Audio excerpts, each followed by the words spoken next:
병원 대기실에서 만난 한 피부과 원장이 제게 이런 말을 했습니다. 요즘 환자들은 시술 가격부터 물어봐요. 실력 그런 거 묻는 사람 없어요. 10년 넘게 강남에서 성형외과를 운영해온 그의 목소리에는 분노보다 체념이 묻어났어요. 병원이 백화점 세일장처럼 변했다는 거죠.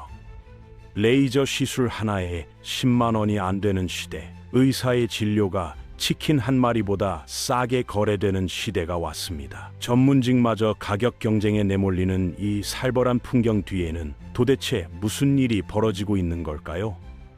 오늘은 우리가 미처 보지 못했던 대한민국 경제의 민낯, 그리고 그 틈새에서 배를 불리고 있는 사람들의 정체를 파헤쳐 보겠습니다.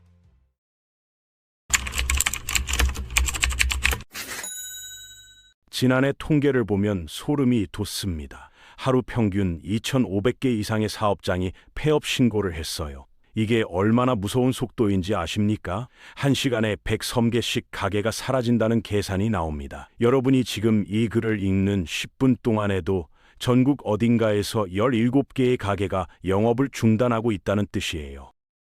그런데 더 충격적인 건 따로 있습니다. 과거에는 10개가 문을 닫으면 15개가 새로 생겼거든요. 하지만 지금은 정반대예요. 10개가 사라지면 겨우 8개만 새로 생기는 구조로 완전히 뒤바뀐 겁니다. 여러분 집 근처 상권을 한번 돌아보세요. 작년 이맘때만 해도 활기차게 영업하던 그 식당, 지금 문 닫았죠? 그 옆 카페도 임대문에 현수막이 나붙었고요. 그 앞 편의점 자리는 석 달째 비어 있습니다. 마치 전염병처럼 번지는 이 공실 현상, 이건 단순한 경기 침체가 아니에요. 대한민국 자영업 생태계 전체가 서서히 괴사하고 있다는 증거입니다. TV에서는 수출 호전이 반도체 특수니 하는 뉴스가 나오지만 우리 발밑의 현실은 정반대 방향으로 추락하고 있어요. 그런데 많은 사람들이 착각하는 게 있습니다. 이건 자영업자들만의 문제야. 나는 안정적인 직장인이니까 상관없어. 혹은 나는 전문직 자격증이 있으니까 괜찮아. 이렇게 생각하시죠? 천만의 말씀입니다. 지금 이 불황의 칼날은 우리가 상상도 못했던 영역까지 파고들고 있거든요. 변호사, 의사, 건축사처럼 평생 안정을 보장받을 거라 믿었던 사람들마저 지금 무너지고 있어요. 그들의 이야기를 들으면 우리가 느끼는 불안감이 단순한 기우가 아니라는 걸 깨닫게 될 겁니다. 먼저 법조계 이야기부터 해볼까요? 서울 법조타운에서 15년째 변호사 업무를 하고 있는 한 변호사와 통화를 했습니다. 그는 이렇게 말하더군요. 예전에는 승소하면 받는 성공 보수가 수입의 60%를 차지했어요. 그게 지금은 20%도 안 돼요. 아예 받을 수 없는 경우가 대부분이고요. 무슨 말이냐면 사건을 수임할 때 경쟁이 너무 치열해서 성공 보수를 포기하고 기본 착수금만 받는 조건으로 계약해야 사건을 맡을 수 있다는 거예요. 한 법률 플랫폼 통계를 보니까 성공 보수 없음 조건의 사건 공고가 2년 전보다 3배 가까이 늘었다고 합니다. 변호사들이 서로 가격을 깎아가며 일감을 따내는 구조가 된 거죠. 결국 변호사 한 명이 처리해야 할 사건 수는 2배로 늘어났는데 실제 수입은 오히려 줄어드는 기현상이 벌어지고 있어요. 15년 경력에 이렇게까지 수입료를 낮춰본 적이 없다는 그의 말에서 법률 시장이 얼마나 무너졌는지 실감할 수 있었습니다. 이건 단순한 경쟁이 아니라 생존을 건 출혈전이에요. 의료계는 어떨까요? 특히 비급여 진료 중심인 성형외과, 피부과 같은 병원들이 가장 큰 타격을 받고 있습니다. 사람들이 가장 먼저 줄이는 지출이 바로 미용 관련 소비거든요. 소득이 줄고 미래가 불안하니 얼굴 관리나 몸매 관리 같은 건 사치가 된 거죠. 그러자 병원들 사이에서 상상을 초월하는 가격 전쟁이 시작됐습니다. 불과 2년 전만 해도 회당 25만 원 정도 하던 레이저 시술이 지금은 어떻습니까? 각종 이벤트와 할인을 동원해서 6만 원대까지 떨어졌어요. 이게 말이 됩니까? 의료 행위가 동네 치킨집 할인 경쟁처럼 변한 겁니다. 문제는 이런 가격으로는 제대로 된 진료가 불가능하다는 거예요. 병원들은 어떻게든 수익을 맞추려고 하루 진료 인원을 2배, 3배로 늘립니다. 한 환자당 5분도 안 되는 시간을 배정하고 빠르게 회전시키는 거죠. 결과적으로 환자는 성의 없는 진료에 불만을 갖게 되고 의사는 기계처럼 반복 작업을 하다가 탈진하고 병원 수익은 바닥을 치는 악순환이 계속됩니다. 한 성형외과 원장은 지금은 의료인이 아니라 할인 상품 판매원이 된 기분이라고 토로했어요. 건축 설계 시장은 상황이 더욱 암울합니다. 건축 설계라는 게 뭡니까? 앞으로 지어질 건물의 청사진을 그리는 일이잖아요. 즉, 건축 설계 수주가 많다는 건 미래에 대한 기대가 있다는 뜻이고, 수주가 끊긴다는 건 미래를 포기했다는 신호예요. 국토교통부 자료를 보니 올해 상반기 상업용 건물 허가 면적이 작년 같은 기간보다 38% 급감했습니다. 2021년과 비교하면 거의 절반 수준이에요. 현장 이야기는 더 참혹합니다. 서초동에서 20년째 설계사무소를 운영하는 한 건축가는 작년까지는 향후 1년치 프로젝트가 확정되어 있었는데 지금은 2달 뒤 일정이 텅 비어 있다고 했어요. 직원 10여 명의 월급을 생각하면 밤잠을 설친다고 하더군요. 수억 원짜리 장비와 소프트웨어는 사무실에서 먼지만 쌓이고 실력 있는 설계사들은 할 일이 없어 하루 종일 뉴스나 검색하며 시간을 때우고 있습니다. 새 프로젝트가 없다는 건 곧 미래가 없다는 뜻이에요. 이건 이미 폐업 수순을 밟고 있는 거나 마찬가지입니다. 변호사도, 의사도, 건축사도 모두 무너지고 있습니다. 우리가 성공한 인생이라고 부르던 그 직업들이 지금 한꺼번에 붕괴하고 있는 거예요. 이건 단순히 몇몇 업종이 어렵다는 차원이 아닙니다. 우리 사회 전체의 소득 구조가 뿌리부터 흔들리고 있다는 위험 신호죠. 그렇다면 이런 상황에서 도대체 누가 돈을 벌고 있을까요? 모두가 고통받는 이 시장에서 역설적으로 호황을 누리는 사람들이 분명히 존재합니다. 그들은 누구이며 그들의 성공은 우리에게 무엇을 말해주는 걸까요?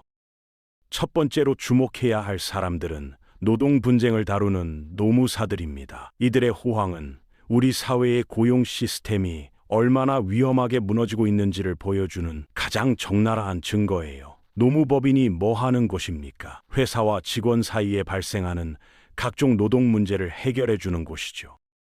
경기가 좋을 때는 채용이나 인사관리 같은 긍정적인 업무가 많았어요. 하지만 지금은 완전히 다릅니다. 중앙노동위원회 통계를 보니 작년 부당해고 구제 신청이 1만 건을 훌쩍 넘었고 밀린 임금은 역사상 처음으로 1조 5천억 원을 돌파했어요. 이 모든 숫자가 노무법인에게는 일감입니다.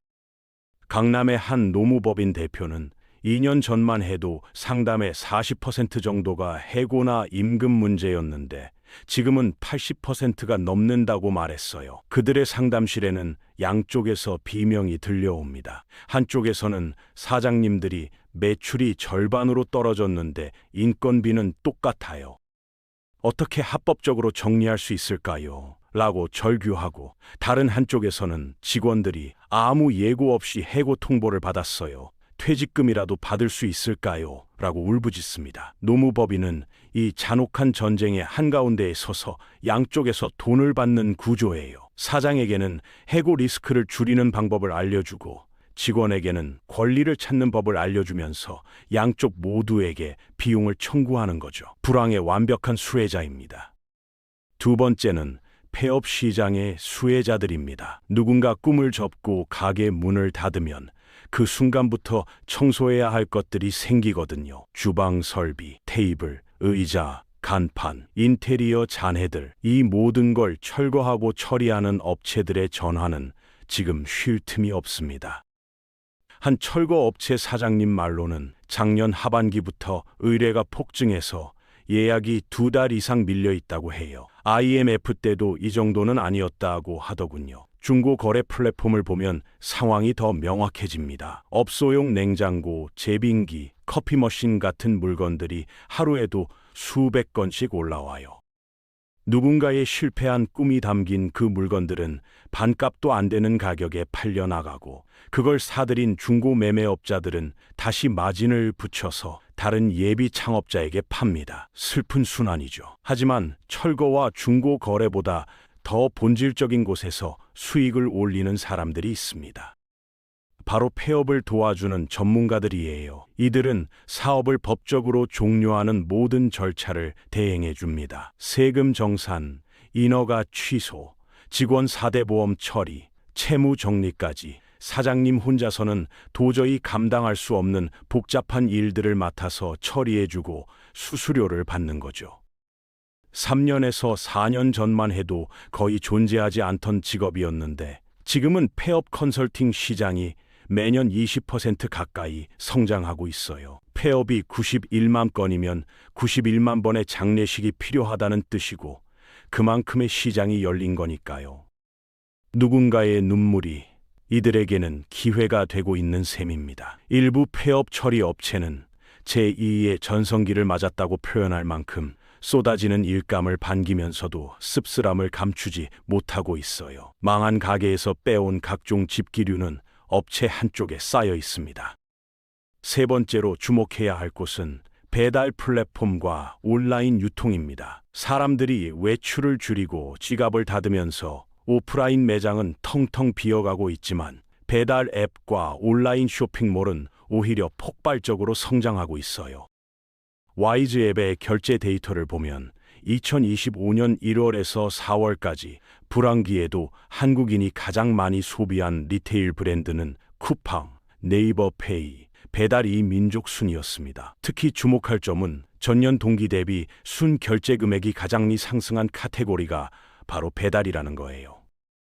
배달 음식 업계는 불황 속에서도 명백한 호황을 누리고 있습니다. 사람들이 외식을 줄이는 대신 집에서 배달 음식을 시켜 먹는 소비 패턴으로 전환했기 때문이죠. 식당은 문을 닫아도 배달 플랫폼은 계속 커지는 기현상이 벌어지고 있는 겁니다. 가성비 종합몰과 창고형 할인마트도 눈에 띄게 성장했어요. 이마트 홈플러스 같은 대형마트보다 코스트코 같은 창고형 매장이나 온라인 저가 쇼핑몰이 훨씬 더 빠르게 성장하고 있습니다. 불황일수록 사람들은 1원이라도 더 싸게 살 수 있는 곳을 찾아 헤매거든요. 네 번째는 의외의 복병, 바로 셀프 세차장입니다. 이게 무슨 호황이냐고 생각하실 수도 있는데 실제로 지금 가장 뜨거운 창업 아이템 중 하나예요. 사람들이 차량을 소유하는 비율은 계속 증가하는데 불황으로 전문 세차장에 맡기는 비용조차 아까워진 거죠. 그래서 직접 닦을 수 있는 셀프 세차장의 수요가 폭발적으로 늘어났습니다. 한 조사에 따르면 전 세계 세차 시장 규모가 2030년에 490억 달러를 넘어설 것으로 예상되는데 특히 셀프 서비스 세차장이 빠르게 성장하고 있어요. 초기 투자 비용은 필요하지만 직원이 거의 필요 없고 24시간 무인으로 운영할 수 있어서 운영비가 낮은 편입니다. 셀프 세차장은 연평균 4천만 원에서 많게는 1억 원 이상의 수익을 창출하기도 해요. 불황 속에서 사람들이 외식도 줄이고 쇼핑도 줄이지만 차는 계속 타야 하고 깨끗하게 유지하고 싶은 욕구는 남아있거든요. 그 틈새를 파고든 비즈니스 모델이 지금 빛을 발하고 있는 겁니다. 차렸다 하면 장사가 잘 된다는 말이 나올 정도로 요즘 셀프 세차장은 예비 창업자들 사이에서 인기가 높습니다. 이들의 공통점이 뭔지 아십니까? 바로 불황 그 자체를 먹고 산다는 겁니다. 노무사는 해고와 분쟁이 늘어날수록 돈을 벌고 폐업 업체는 가게가 문을 닫을수록 일감이 늘어나고 배달 플랫폼은 사람들이 외출을 꺼릴수록 주문이 증가하고 셀프 세차장은 사람들이 돈을 아끼려 할수록 이용객이 늘어납니다. 이들은 경기가 좋아지면 오히려 수익이 줄어들 수도 있는 역설적인 구조를 가지고 있어요. 한마디로 불황 특수를 누리는 사람들인 거죠. 그런데 이 이야기가 단순히 그래, 저런 사업을 해야겠네로 끝날 문제가 아닙니다. 이들의 호황이 의미하는 바를 곰곰이 생각해보면 등골이 서늘해져요. 노무사가 바쁘다는 건 그만큼 노동 분쟁이 많다는 뜻이고 폐업 업체가 호황이라는 건 수많은 자영업자들이 무너지고 있다는 뜻이며 배달만 잘 된다는 건 오프라인 상권이 죽어가고 있다는 뜻이고, 셀프 세차장이 뜬다는 건 사람들이 작은 돈까지 아껴야 할 만큼 생활이 팍팍해졌다는 뜻입니다. 결국 이들의 성공은 우리 사회 전체가 병들어가고 있다는 증거인 셈이에요. 더 무서운 건 이런 구조가 고착화되고 있다는 겁니다. 한번 무너진 경제 생태계는 쉽게 회복되지 않거든요. 가게를 접은 자영업자는 다시 창업할 용기를 잃고, 해고된 직원은 재취업이 어려워지고, 수입이 줄어든 사람들은 소비를 더욱 줄이면서 경제는 계속 수축됩니다. 그 과정에서 불황을 먹고 사는 산업만 커지는 기형적인 구조가 만들어지는 거예요. 마치 숲이 병들어 나무들이 쓰러지면 버섯과 곰팡이만 번성하는 것처럼 말이죠. 그렇다면 우리는 이 상황을 어떻게 받아들여야 할까요? 그저 나도 저런 사업을 해야겠다고 생각하면 될까요? 아니면 나는 안전지대에 있으니 괜찮아 라고 안심해도 될까요? 천만에요. 지금 벌어지는 일은 단순히 몇몇 업종의 부침이 아니라 우리 사회 전체의 구조적 위기입니다.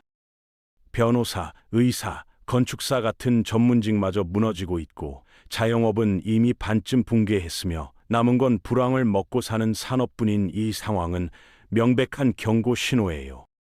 특히 지금 가장 위험한 함정에 빠질 수 있는 사람들이 있습니다. 바로 퇴직금 들고 창업 시장에 뛰어드는 은퇴자들이에요. 28년간 제조업체에서 일하다 명예퇴직한 박 과장님을 한번 상상해 보세요. 손에는 퇴직금과 위로금을 합친 2억 8천만 원이 들려 있고, 꿈은 단순합니다. 부인과 함께 조그만 베이커리를 열어서 여유로운 노후를 보내는 것. 그때 프랜차이즈 본사가 화려한 팸플릿을 내밉니다. 점주 평균 월 순익 700만 원, 본사 전폭 지원. 28년 동안 월급쟁이로만 살아온 박 과장님 눈에는 이 숫자가 확실한 미래처럼 보여요. 과장님, 아무것도 모르셔도 됩니다. 저희가 전부 다 세팅해드려요 라는 본사 담당자의 친절한 말에 넘어가 계약서에 도장을 찍습니다. 가맹비, 교육비, 본사 지정 인테리어 비용까지 합쳐서 1억 3천만 원이 순식간에 사라지고, 남은 돈으로 보증금과 운영자금을 마련하니 2억 8천만 원은 거의 바닥났어요. 드디어 가게를 열지만 현실은 팸플릿과 완전히 달랐습니다.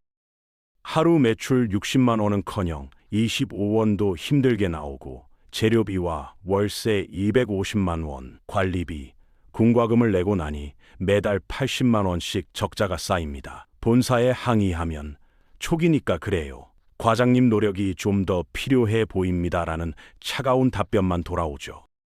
더 답답한 건 본사에서 강제로 공급하는 재료가 시중가보다 30%나 비싸다는 거예요. 1년 반이 지나자 박 과장님 통장은 바닥났고, 이제는 마이너스 대출로 하루하루를 버팁니다. 이제는 이 가게를 그만두고 싶지만 그만둘 수가 없어요. 상가 임대는 보통 2년 단위거든요. 중간에 나가려면 남은 기간 월세를 물어주거나 새 세입자를 구해야 하는데, 이 불경기에 누가 들어올까요? 이게 바로 자영업 좀비의 탄생입니다. 돈을 버는 것도 아니고, 그렇다고 문을 닫을 수도 없는 상태, 희망도 없고 수익도 없이 그저 계약 기간이 끝나기만을 기다리며 남은 인생을 갉아먹히는 살아있는 시체. 지금 대한민국 골목마다 이런 자영업 좀비들이 소리 없이 신음하고 있습니다.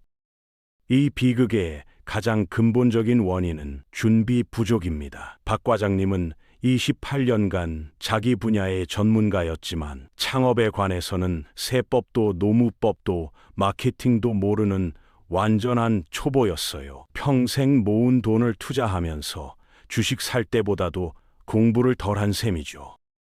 그래서 저는 이 글을 읽는 예비 창업자분들, 특히 은퇴를 앞둔 분들께 마지막으로 경고하고 싶습니다. 당신의 퇴직금은 절대 복권이 아닙니다. 그건 당신의 남은 인생을 지켜줄 마지막 방패이자 최후의 보루예요. 그 방패를 들고 무작정 전쟁터에 뛰어들지 마세요.